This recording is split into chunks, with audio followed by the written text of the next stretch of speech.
আসসালামু আলাইকুম এভরিওয়ান, সবাইকে রামাদান মুবারক। আমি স্বর্ণা ফ্লোরিডা থেকে। আশা রাখছি আপনারা সবাই ভালো আছেন। সবার রমজান মাস অনেক ভালো যাচ্ছে, এই শুভকামনা নিয়ে শুরু করছি আমার আজকের ব্লগটি। তা আজকের এই ভ্লগে আমার বেশ কয়েকদিনের ছোট ছোট টুকরো টুকরো ভিডিওই আছে।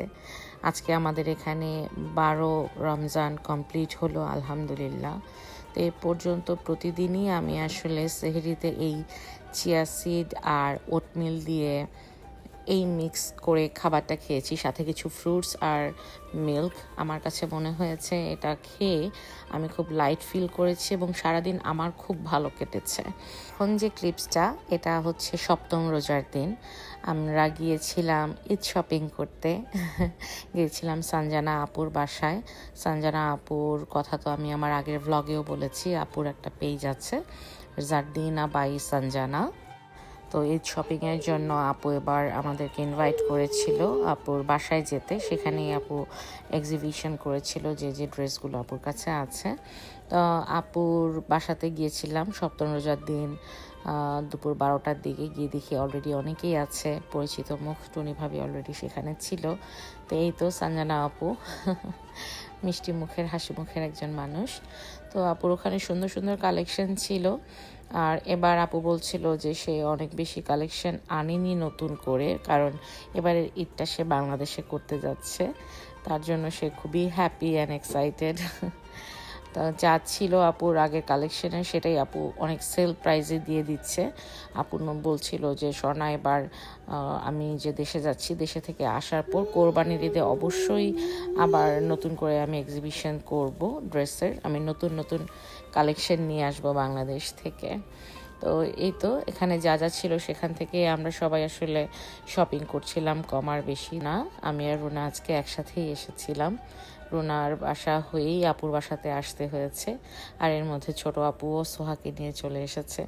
আমরা অলরেডি কেনাকাটা করে ফেলেছিলাম। আমি আর রুনা অলরেডি ডান আমাদের কেনাকাটা নিয়ে, ছোট আপুর জন্যই অপেক্ষা করছিলাম। মোটামুটি যারাই আমরা গিয়েছি সবাই টুকটাক কিছু না কিছু তো কেনাকাটা করেছি। বাংলাদেশের মতো তো আর এখানে এত এত কেনাকাটা করার, শপিং করার সুযোগ নেই সেইভাবে করে, বাট যা আছে তাতেই আলহামদুলিল্লাহ। আর সেদিন আসলে সবাই মিলে যখন কেনাকাটা করছিলাম আসলে খুবই ভালো লাগছিল। সবাই একসাথে মনে হচ্ছিল বাংলাদেশের মতোই, খুব একটা ঈদ ঈদ ভাইব চলে এসেছিল।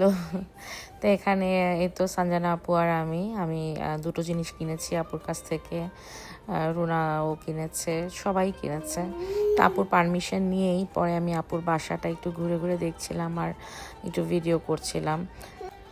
আপুর বাসাটা এত সুন্দর, আসলে ঘরের প্রতিটা কর্নারে আপুর রুচির প্রকাশ পেয়েছে, মিথ্যা বলবো না, খুবই সুন্দর।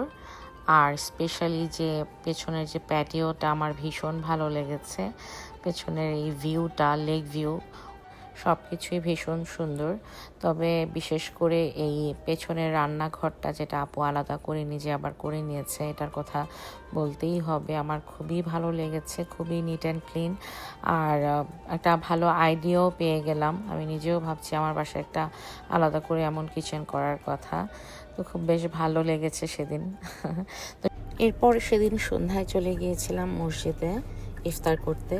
এখানে প্রতিদিনই মসজিদে সুন্দর ইফতারের সুব্যবস্থা থাকে। সবাই মিলে ইফতার করার আসলে অন্যরকম একটা আনন্দ। আমরা প্রায় প্রতিদিনই ইফতার করতে মসজিদে যাই। মসজিদে ইফতারের ব্যবস্থা থাকে খুব ভালো। ইফতারি শেষে নামাজ পড়ে তারপর আবার রাতের খাবার দাবারেরও আয়োজন থাকে। তো সব কিছু মিলিয়ে খুব ভালো সময় কাটে ওখানে। একটা আনন্দমুখর, উৎসবমুখর পরিবেশ থাকে। বাংলাদেশে কখনো এই ধরনের সুবিধা তো ছিল না, দেখিনি কখনো। বাসাতেই সবাই মিলে ইফতার করতাম। এখানে এই জিনিসটা আমার খুব ভালো লাগে, সবাই মিলে একসাথে মসজিদে বসে আজান শুনে ইফতার করা। তা আজকে আমাদের এখানে এখন এই মুহূর্তে 13তম রোজা শুরু হয়ে গেছে। আর এটা গতকালকের ভিডিও। গতকালকে তো আমাদের এখানে 12তম রোজা ছিল, 12তম রোজা কমপ্লিট হয়ে গেছে। তো এখানে আমার আম্মু ইফতারির আয়োজন করছিল। যতই বলি না কেন যে কোনো ধরনের ভাজা পোড়া খাবো না, তবে ভাজা পোড়ার এই আইটেমগুলো ছাড়া কেন জানি ইফতারি মনে হয় না আমার কাছে। স্পেশালি বেগুনি আমার ভীষণ পছন্দ, তাই আমার আম্মু সবসময় চেষ্টা করে আমার জন্য এই আইটেমটা করতে। তো এখানে আমিও একটু ফ্রুটস কেটে নিচ্ছিলাম, আম্মুকে হেল্প করছিলাম। এরপর টেবিল সাজিয়ে নিয়েছি। আজকে আমার হাজব্যান্ড আর আসতে পারেনি, রেস্টুরেন্টে লোক ছিল না, তাই বাসায় আমি, আমার বাচ্চা, আমার আব্বু আম্মু মিলে ইফতার করেছি। আর এই যে আমার বাসার সবচেয়ে বড় রোজাদার ব্যক্তি এখানে, তার ইফতারি করার জন্য আজান লাগে না, সে সবার আগে ইফতারি করতে বসে গিয়েছিল এখানে। মাশাল্লাহ, সবাই প্লিজ আমার বাচ্চাটার জন্য দোয়া করবেন, আল্লাহ যেন ওকে ভালো রাখে। তো এই তো আমার বাবা মা আমি বসে ইফতারি করছিলাম, আজান দিয়ে দিয়েছিল তখন। সবই আছে, আমার বোনটাকে খুব মিস করি আমি। একটা সময় ছিল আমাদের বাসায় আমি, আব্বু আম্মু, আমার বোন, আমরা একসাথে ইফতার করতাম। আমরা দুই বোন, শরবত বানানোর দায়িত্ব থাকতো আমাদের, আর আম্মু বাদবাকি সব কিছু করতো। সময়ের সাথে সাথে সব কিছু কত পরিবর্তন হয়ে গেছে। তাও আলহামদুলিল্লাহ আমার সাথে এই বিদেশে বসেও আমার বাবা মাকে আমি একসাথে পেয়েছি, তাদের সাথে আমি সময় কাটাতে পারছি। এবছর তাদের সাথে আমি ইফতার করছি। সব কিছুর জন্য আল্লাহর দরবারে অনেক অনেক শুকরিয়া। এই রোজার মাসটা যতটা সুন্দরভাবে পর্যন্ত যাচ্ছে, সামনের দিনগুলো যেন ঠিক এভাবেই যায়। আল্লাহ যেন আমাদের সবার মনের আশা পূরণ করেন, সবার যত ভুল ত্রুটি আছে সব কিছু যেন ক্ষমা করে দেন। বারবার আমার শুধু প্রত্যেকটা ইফতারে এই কথাটাই মাথায় আসে যে আল্লাহ আপনি সব কিছু মাফ করে দিয়েন, যত ভুল আছে জীবনের। তো ইফতার শেষে একটু চা করেছিলাম। আমি যদিও চা খাই না, চা খাওয়ার পার্সন না আমি, বাট কেন জানি গতকাল আমার একটু চা খেতে ইচ্ছা করেছিল। তো যাই হোক, এই ছিল আমার আজকের মতো ছোট্ট একটা ভিডিও।